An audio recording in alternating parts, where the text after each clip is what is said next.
Hello friends, welcome to crazy GK trick. दोस्तों, SSC CGL को लेकर जीएस की हमारी मॉक टेस्ट सीरीज चल रही है। इस सीरीज़ का ये हमारा 7वां मॉक टेस्ट होने वाला है।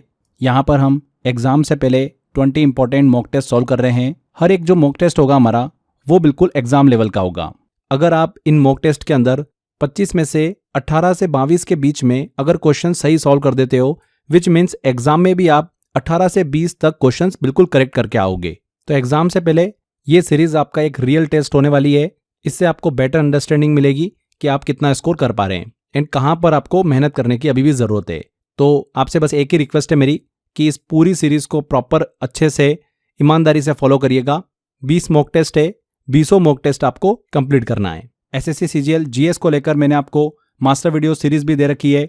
अगर आपने उस सीरीज़ को फॉलो नहीं किया है तो बहुत सिस्टमेटिक तरीके से मैंने हर एक सब्जेक्ट वाइज वहाँ पर आपको पढ़ाया है। हर एक सब्जेक्ट के इंपॉर्टेंट क्वेश्चन हमने कवर करें। अगर वो सीरीज आपने नहीं देखी है, वीडियोस नहीं देखें, तो आप सिस्टमेटिक प्लेलिस्ट को फॉलो करिए। डेफिनेटली फ्रेंड्स, आपको एग्जाम में काफ़ी क्वेश्चंस इस सीरीज से देखने को मिलने वाले हैं। अच्छा, एक और चीज़, जो भी आपका स्कोर रहता है 25 जो क्वेश्चंस मैंने आपको सॉल्व कराए हैं वो 25 क्वेश्चंस, एक क्वेश्चन 2 मार्क्स का होगा। बिल्कुल एग्जाम लेवल के ही यहाँ पर हम स्कोर लेके चलेंगे। तो जो भी आप फाइनल स्कोर करते हो, आप कमेंट बॉक्स में ज़रूर बताइएगा मुझे कि आपका फाइनल स्कोर क्या रहा। एक क्वेश्चन सही करने के आपको 2 मार्क्स मिलेंगे और एक क्वेश्चन गलत होता है तो 0.5 की आपकी माइनस मार्किंग होने वाली है। ठीक है, तो चलिए अब हम हमारे सेशन को स्टार्ट करते हैं। पहला क्वेश्चन है, मुंडारी नृत्य का संबंध भारत के किस राज्य के आदिवासी समुदाय से है? मिजोरम, कर्नाटक, अरुणाचल प्रदेश या फिर झारखंड?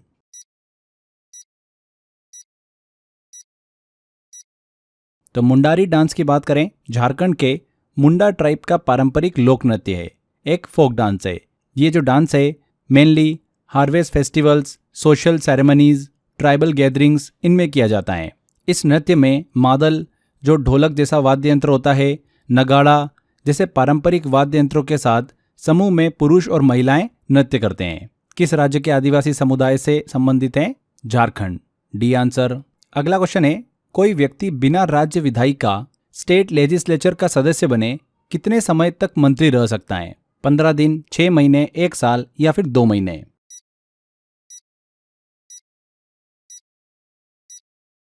कितने समय तक मंत्री रह सकता है? 6 महीने तक, बी आंसर। देखिए, आर्टिकल 164(4) जो है उसके अनुसार अगर कोई व्यक्ति स्टेट लेजिस्लेचर का सदस्य नहीं है और उसे मिनिस्टर बनाया गया है तो वो 6 महीने तक मंत्री पद पर रह सकता है। इस अवधि के अंदर उसे विधानसभा या फिर विधान परिषद का सदस्य बनना जरूरी होता है, नहीं तो उसे इस्तीफा देना होगा। तो 6 मंथ यहाँ पर करेक्ट होगा। भारत में कर्नाटक संगीत का जनक किसे माना जाता है? गोपाल, पुरंदर दास, कृष्णा भारती या नारायण तीर्थ?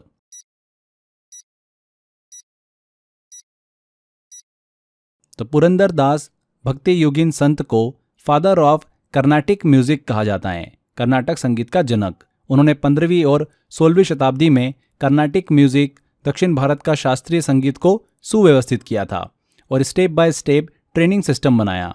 उनकी रचनाएं जैसे कि जगदो दारना आज भी बहुत ज़्यादा प्रसिद्ध हैं। तो पुरंदर दास, बी आंसर। वह विशेष आदेश कौन सा है जिसके तहत गिरफ्तार व्यक्ति को न्यायालय के समक्ष प्रस्तुत करना आवश्यक होता है? हैबियस कॉर्पस, मैंडेमस, सर्टियोरारी या फिर को warranto?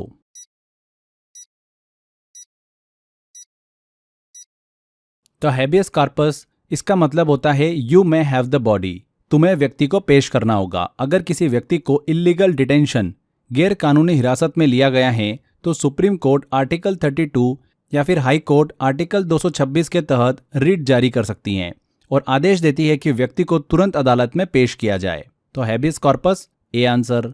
Just a mercenary, notes from my life and career पुस्तक किसने लिखी है? Duvvuri Subbarao, K V. Ramarao, C K. Annan या पी.के. संयोग?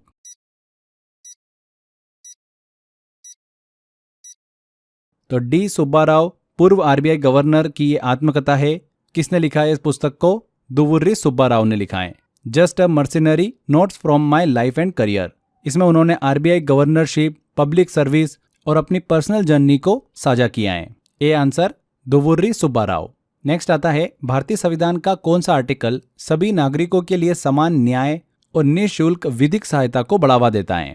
Article 32A, article 48A, article 39A या फिर आर्टिकल 43A?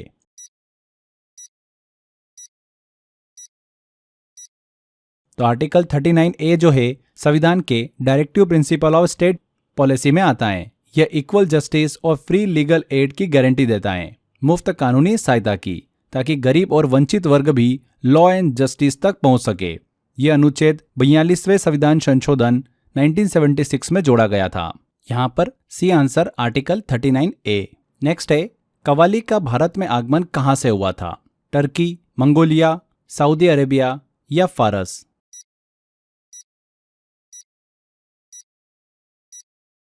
तो कव्वाली सूफी भक्ति संगीत का एक रूप है।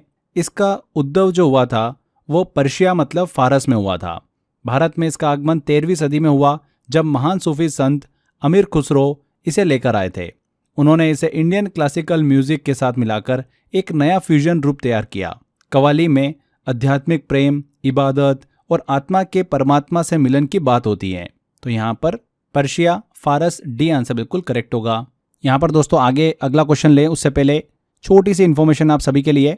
एसएससी सीजीएल की आप तैयारी कर रहे हो एग्जाम की, उसके लिए स्पेशल पैकेज हमने लॉन्च किया आपके लिए, जिसमें हमने आपको 10,000 जीएस के वन लाइनर दिए हैं, मैथ्स टॉपिक वाइज ई बुक प्रोवाइड करिए, रीजनिंग की टॉपिक वाइज ई बुक दिए, इंग्लिश की टॉपिक वाइज ई बुक दिए।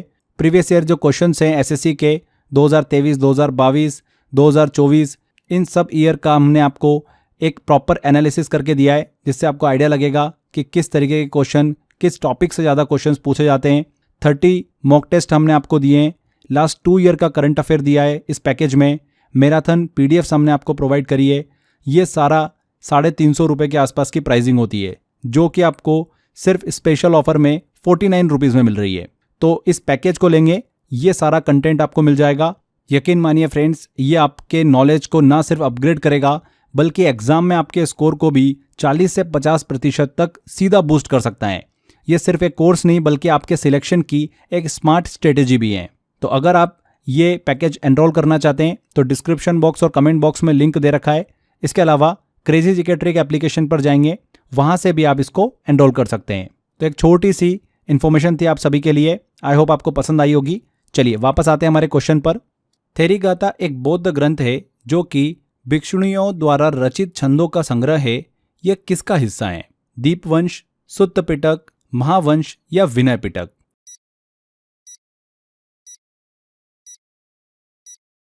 तो थेरीगाथा सुत्त पिटक के खुद्दक निकाय लघु ग्रंथ जो है उसका हिस्सा है। इसमें 73 भिक्षुणियों के 522 वर्सेस मतलब छंद हैं, जो उनके स्पिरिचुअल जर्नी और संघर्ष को दर्शाते हैं। ये बौद्ध साहित्य का एक अत्यंत महत्वपूर्ण हिस्सा है। तो सुत्त पिटक का हिस्सा है। भारत की अंतर्राष्ट्रीय सीमाओं की लंबाई का सही असेंडिंग क्रम क्या होगा? मतलब हमको छोटे से बढ़ते क्रम में बात करना है। और 4 हमको यहाँ पर देखिए कंट्री दे रखी है, चीन, बांग्लादेश, पाकिस्तान और नेपाल।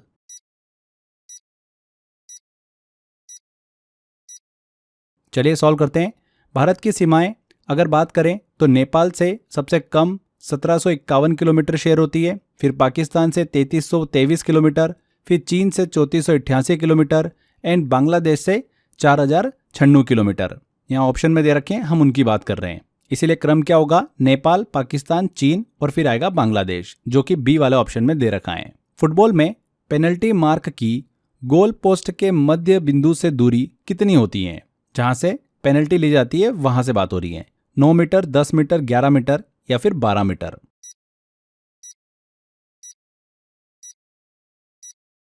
तो फुटबॉल में पेनल्टी मार्क गोल पोस्ट से 11 मीटर की दूरी पर होता है, 12 गज। यह फीफा के लॉज ऑफ द गेम में तय किया गया है। यहां से ली गई किक पर गोलकीपर केवल गोल लाइन पर ही रह सकता है।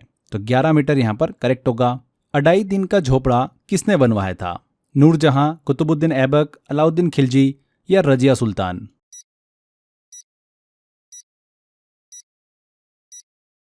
तो 2.5 दिन का झोपड़ा जो मस्जिद है ये राजस्थान के अजमेर में स्थित है। इसका निर्माण कुतुबुद्दीन ऐबक, जो कि गुलाम वंश के संस्थापक थे, उसने अपने पुराने संस्कृत कॉलेज को मस्जिद में बदलकर किया था। यह मस्जिद अपनी वास्तुकला और ऐतिहासिकता के लिए प्रसिद्ध है। तो कुतुबुद्दीन ऐबक। किस राज्य के जापी को जीआई टैग प्राप्त हुआ है? सिक्किम, असम, अरुणाचल प्रदेश या त्रिपुरा?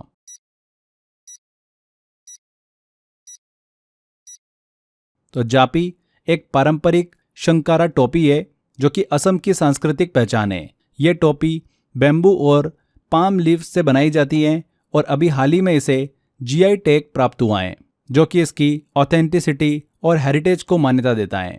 यहाँ पर असम बिल्कुल करेक्ट होगा। वर्ल्ड ग्रीन इकोनॉमी समिट 2024 का आयोजन किस देश में किया गया? फ्रांस, संयुक्त अरब अमीरात, स्पेन या भारत?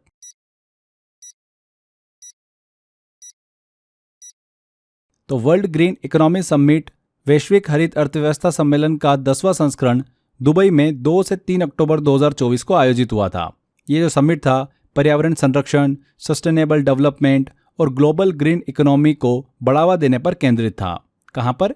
यूनाइटेड अरब अमीरात, संयुक्त अरब अमीरात। B answer. तेजस लड़ाकू विमान उड़ाने वाली पहली महिला पायलट कौन है? First women pilot. ऑप्शन है flying lieutenant Mohana Singh, flying lieutenant Anamika Mishra, C option है फ्लाइंग लेफ्टिनेंट ज्योति रंधावा या D option flight lieutenant Nilima Sharma.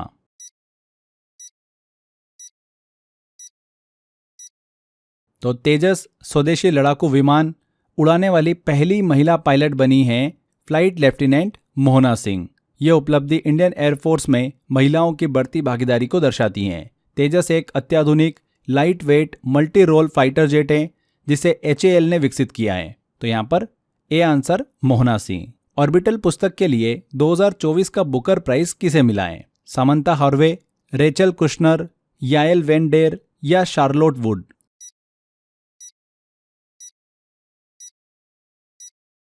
तो सामंता हार्वे एक ब्रिटिश लेखिका हैं। उनको 2024 का बुकर प्राइज दिया गया है उनके उपन्यास ऑर्बिटल के लिए। ये उपन्यास इंटरनेशनल स्पेस स्टेशन में 24 घंटे की अवधि में 6 एस्ट्रोनॉट्स के अनुभवों को दर्शाता है। ये अंतरिक्ष आधारित पहला उपन्यास है जिसे यह पुरस्कार मिला है। तो सामंता हार्वे।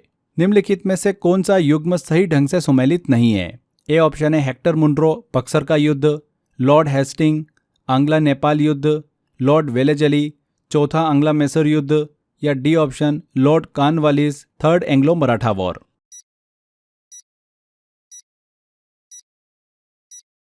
तो यहां पर कौन सा ऑप्शन यहां पर सुमेलित नहीं है? ऑप्शन डी लॉर्ड कॉर्नवालिस की बात करें तो यहां पर बताया गया है कि तीसरा एंग्लो मराठा वॉर। ये गलत है।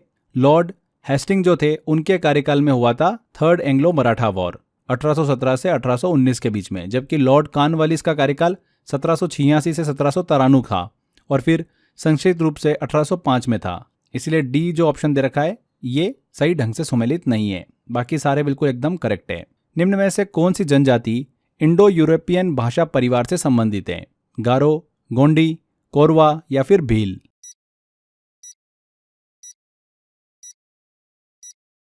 तो भील जनजाति जो है, भील ट्राइब, ये भारत की एक प्रमुख जनजाति है जो मुख्य रूप से मध्य प्रदेश, राजस्थान, गुजरात और महाराष्ट्र में रहती हैं।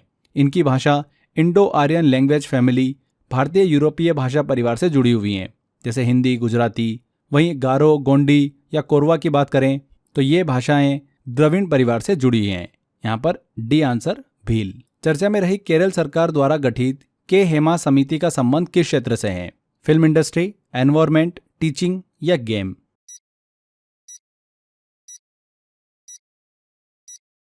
तो के हेमा समिति को केरल गवर्नमेंट ने मलयालम फिल्म इंडस्ट्री में महिलाओं के साथ होने वाले सेक्सुअल हरासमेंट, यौन उत्पीड़न and gender discrimination and work place insecurity की जांच और समाधान के लिए बनाया था। ये समिति महिला कलाकारों की सुरक्षा और सम्मान एंश्योर करने की दिशा में एक बड़ा कदम थी।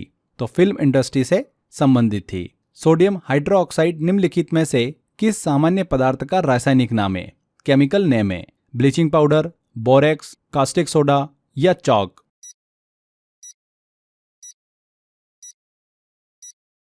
तो सोडियम हाइड्रोक्साइड जो है NaOH एक स्ट्रॉन्ग बेस है, शक्तिशाली क्षार है जिसे कास्टिक सोडा कहा जाता है। इसका उपयोग सोप मेकिंग, पेपर इंडस्ट्री और ड्रेन क्लीनर्स में किया जाता है। तो caustic soda C answer correct होगा। अगला लेते हैं क्वेश्चन। निम्नलिखित में से कौन सी नदियां बंगाल की खाड़ी में गिरती हैं? 5 नदियां दे रखी है, स्वर्णरेखा, महानदी, मांडवी, गोदावरी और माही।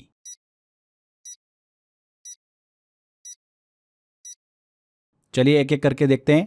सबसे पहले स्वर्णरेखा रिवर की बात करें तो झारखंड से निकलती है और बंगाल की खाड़ी में गिरती हैं। तो पहली वाली तो गिरती है नदी। दूसरा देखते हैं महानदी, ये छत्तीसगढ़ से निकलती हैं और ओडिशा में डेल्टा बनाकर बंगाल की खाड़ी में मिलती हैं, ये भी बिल्कुल गिरती हैं। मांडवी की बात करें तो ये गोवा में बहती है और अरब सागर में गिरती हैं, तो ये नहीं हो सकता। गोदावरी की बात करें तो महाराष्ट्र से निकलती हैं और आंध्र प्रदेश होते हुए बंगाल की खाड़ी में गिरती है, तो चौथा वाला बिल्कुल गिरती है। माही की बात करते हैं, मध्य प्रदेश और राजस्थान से निकलकर गुजरात में अरब सी में मिलती हैं, तो यहाँ पर बंगाल की खाड़ी में गिरने वाली नदी हो गई 1, 2 और 4, जो कि हमको दे रखा है सी वाले ऑप्शन में। आगे बढ़ते हैं, निम्न कथनों में से कौन सा सही नहीं है? प्रधानमंत्री का कार्यकाल 5 वर्ष का होता है। संविधान यह प्रावधान करता है कि राष्ट्रपति को लोकसभा में बहुमत दल के नेता को प्रधानमंत्री नियुक्त करना होता है। तीसरा स्टेटमेंट है, राज्यसभा के मनोनीत सदस्य प्रधानमंत्री नहीं बन सकते।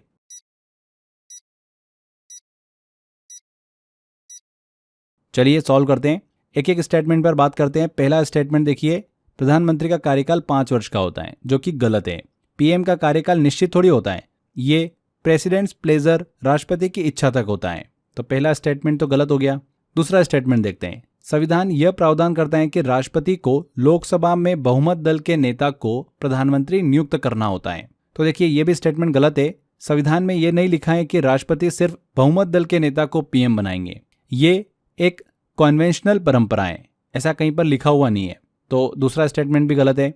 तीसरा स्टेटमेंट है, राज्यसभा के मनोनीत सदस्य प्रधानमंत्री नहीं बन सकते, तो नॉमिनेटेड राज्यसभा मेंबर्स भी पीएम बन सकते हैं। डॉक्टर मनमोहन सिंह इसका एग्जाम्पल है, तो तीसरा स्टेटमेंट भी यहाँ पर गलत दे रखा है, तो तीनों स्टेटमेंट गलत हैं, 1, 2 और 3। डी आंसर, भारत में हर साल 29 अगस्त को किस खिलाड़ी के सम्मान में राष्ट्रीय खेल दिवस मनाया जाता है? सचिन तेंदुलकर, मिल्खा सिंह, कपिल देव या मेजर ध्यानचंद?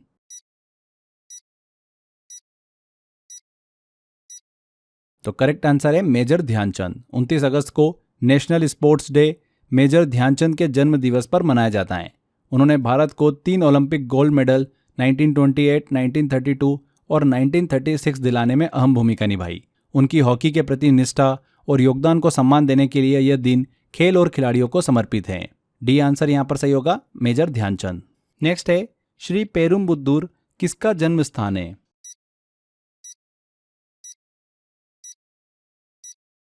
तो श्री पेरुम्बुदूर की बात करें तो तमिलनाडु में स्थित एक ऐतिहासिक स्थान है, जहां पर 11वीं और 12वीं शताब्दी के महान संत रामानुजाचार्य का जन्म हुआ था। वे एक प्रसिद्ध हिंदू थियोलॉजियन, मतलब धार्मिक दार्शनिक और फिलोसोफर के साथ साथ सोशल रिफॉर्मर भी थे, समाज सुधारक भी थे। उन्होंने श्री वैष्णव परंपरा का प्रचार प्रसार किया और विशिष्टाद्वैत फिलोसॉफी के सबसे बड़े प्रचारकों में से एक माने गए। तो किसका जन्म स्थान श्री पेरुम्बुदूर है? श्री रामानुजाचार्य का। B answer. नेक्स्ट आता है, निम्नलिखित में से कौन सी दारा शिकोह द्वारा लिखी कृति है?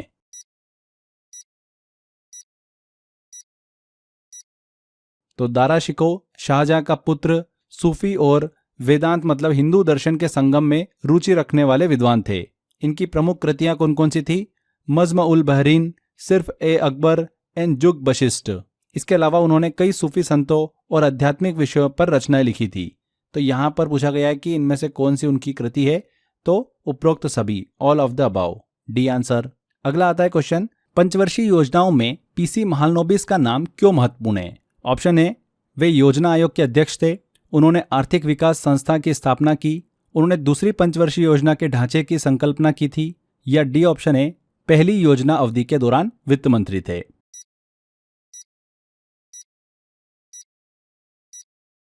तो पीसी महालनोबिस भारत की दूसरी पंचवर्षीय योजना जो 1956 से लेकर 1961 तक चली, उसका उन्होंने खाका तैयार किया था।